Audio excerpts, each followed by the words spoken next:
আসসালামু আলাইকুম প্রিয় দর্শক, মাই লাভ মিনি কিচেন জার্মানি থেকে আপনাদের জন্য নিয়ে আসলাম একদম দোকানের মতো পারফেক্ট রসগোল্লার রেসিপি। এই রেসিপি ফলো করে আপনারা যদি মিষ্টি বানান ঠিক এইরকমই হবে। আর এই রসগোল্লাগুলো কিন্তু খুবই সুন্দর হয়েছিল আর খেতেও ভীষণ মজাদার হয়েছিল। এই রসগোল্লার রেসিপি আপনারা যদি স্টেপ বাই স্টেপ ফলো করেন আর ভিডিওটা যদি না টেনে দেখেন তাহলেই কিন্তু মিষ্টি বানাতে পারবেন। আর মিষ্টি বানানোর মূল উপকরণ হচ্ছে ছানা। ছানাটা যদি ভালো করে বানাতে পারেন তাহলেই কিন্তু মিষ্টিগুলো পারফেক্ট হবে। আর ছানা যদি ভালো না হয় তাহলে কিন্তু মিষ্টি কখনোই ভালো হবে না। আর সেই জন্য আপনাদেরকে দেখিয়ে দিচ্ছি আমি কিভাবে ছানা কাটি। তো ছানা কাটার জন্য এখানে আমি ১ কেজি দই নিয়েছি, টক দই এটা। তো টক দইটা দিয়ে ছানা কাটলে ছানাটার রেজাল্টটা অনেক ভালো আসে। আর এই যে ছানা কাটার জন্য আরও নিয়েছি ১ লিটার দুধ। তো দুধটাকে আমি বলক তুলে নিব। জাস্ট একটা বলক তুলে নিলেই হবে। তারপরে সেই টক দইগুলো আস্তে, আস্তে দিয়ে দিব এর মধ্যে। সবগুলো দিয়ে ভালো করে নেড়েচেড়ে দুধের সাথে মিশিয়ে দিব।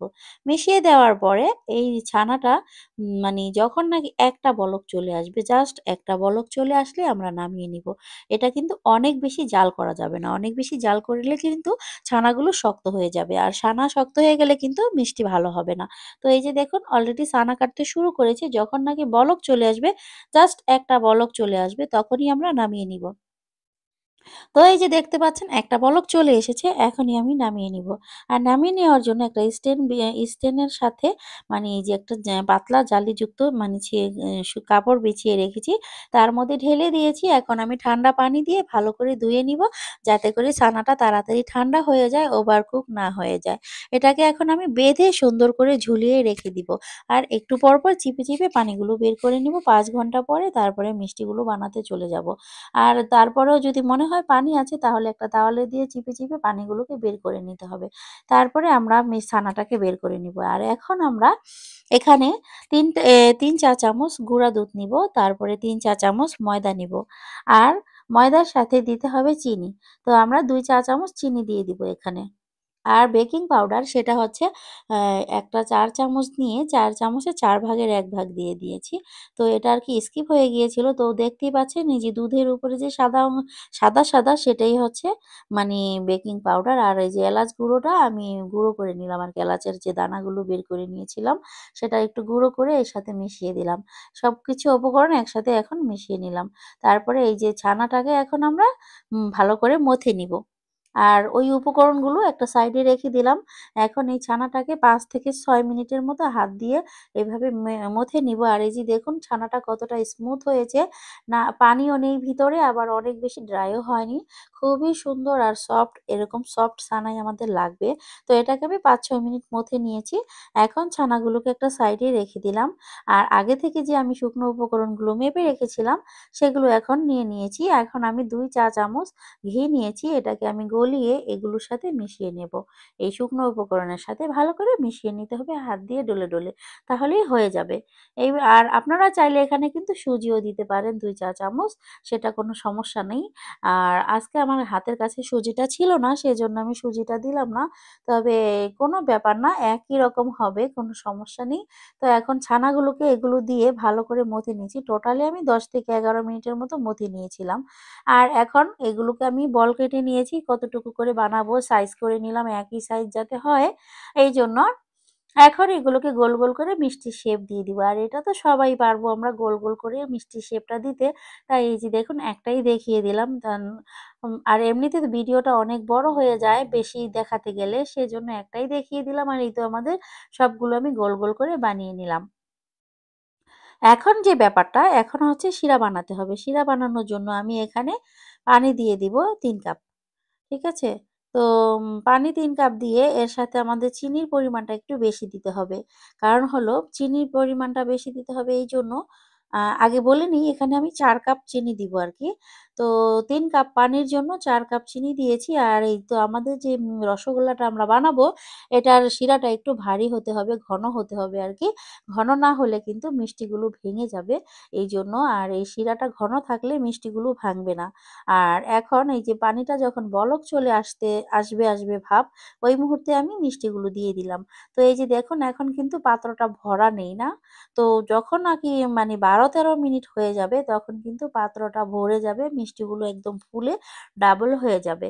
আর এই ফুলার আগ পর্যন্ত মানে একটু পরপর এইভাবে করে দুলিয়ে দিতে হবে, যেভাবে আমি করেছি দেখেই বুঝে নিবেন। আর হয়তোবা একটু পরপর একটু আলতো হাতে একটু সরিয়ে দিতে হবে মিষ্টিগুলো, যাতে একটার গায়ে একটা লেগে থেকে ট্যাপ খেয়ে না যায়, যাতে রাউন্ড শেপ হয়, সবগুলো মিষ্টি একই রকম হয় সাইজগুলো। তো সেজন্য এভাবে করে একটু নেড়ে চেড়ে দিলাম। তো এই কাজটা আমি কয়েক মিনিট পরে করেছি, 5 থেকে 6 মিনিট পরে। আর এভাবে করে দুলাতে হবে একটু পরপর, তাহলেই কিন্তু মিষ্টিগুলো অনেক সুন্দর রাউন্ড শেপ থাকবে। তো এখন আমি ফিরে এলাম 12 মিনিট পরে, 12 থেকে 13 মিনিট পরে আর কি ফিরে এসেছি। তো এই পর্যায়ে দেখুন আমাদের মিষ্টিগুলো কিন্তু সম্পূর্ণ ফুলে গিয়েছে, ফুলে গিয়ে পাত্রটা একবারে ভরে গিয়েছে। আর এখন কিন্তু আমাদের এই যে শিরাটা অনেকটা ঘন হয়ে গিয়েছে, একদম একতারের হয়ে গিয়েছে। তো আপনাদেরকে একটু দেখিয়ে দিচ্ছি আসলে চেক করে, এই যে দেখুন এরকম একতারের হয়ে গিয়েছে, মানে অনেকটা ঘন হয়ে গিয়েছে। এই পর্যায়ে কোনো ভয় পাওয়ার কারণ নেই। এই চুলাতে কিন্তু আমি আরেকটা চুলাতে গরম পানি বসিয়ে রেখেছিলাম, সেখান থেকে এখন আমি 3 টেবিল মানে সরি 3 চামচ আর কি এই যে ডালের চামচটা দিয়ে আমি দিয়ে দিলাম পানিটা। তো এই পর্যায়ে কিন্তু পানি দিতে কোনো ভয় পাবে না। মানে 12 মিনিটের আগে কিন্তু মিষ্টিতে পানি দেওয়া যাবে না। 13 মিনিট হলেও সমস্যা নেই। কিন্তু এর আগে মিষ্টিতে কখনোই পানি দেওয়া যাবে না। তো এখন আমরা ঢেকে দিয়ে আবার কিছুক্ষণ জাল করে নিলাম ২-৩ মিনিট। আবারও আমরা মিষ্টিতে পানি দিব। তো একটু পরপর কিন্তু মিষ্টিতে পানি দিতে হবে। ১ম এ আমি একটু বেশি করে দিয়েছিলাম এইজন্য, কারণ আমাদের শিরাটা অনেক বেশি ঘন হয়ে গিয়েছিল সেইজন্য। তারপরে আবারও পানি দিয়েছি। আর এখন এই যে দেখুন শিরাটা এখনো কিন্তু অনেকটা ঘন আছে। আর মিষ্টিটা দেখুন কতটা সফট আছে আর কতটা বড় হয়ে গিয়েছে। মিষ্টিটা একদম দোকানের মতো পারফেক্ট হয়েছে।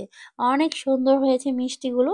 তবে এই মিষ্টিগুলো কিন্তু এই যে ফুলার যে একটা ভাব, এটা কিন্তু চুপসে যাওয়ার আরো একটা কারণ আছে। অনেকে ঠান্ডা পানি দিয়ে দেয় এখানে, তাতে কিন্তু মিষ্টি চুপসে যাবে। এখানে একদম টকবকে গরম পানি ফুটতেছে, একটা চুলায় ফুটতেছে, সেই পানিটা তুলে এনে জাস্ট এখানে দিতে হবে। এখানে কিন্তু কখনোই ঠান্ডা পানি দেওয়া যাবে না। তো আমি ৩-৪ মিনিট পর পরে একটু পরপর পানি দিচ্ছি। এভাবে করে ৭ বার আমরা মিষ্টিকে পানি খাওয়াবো।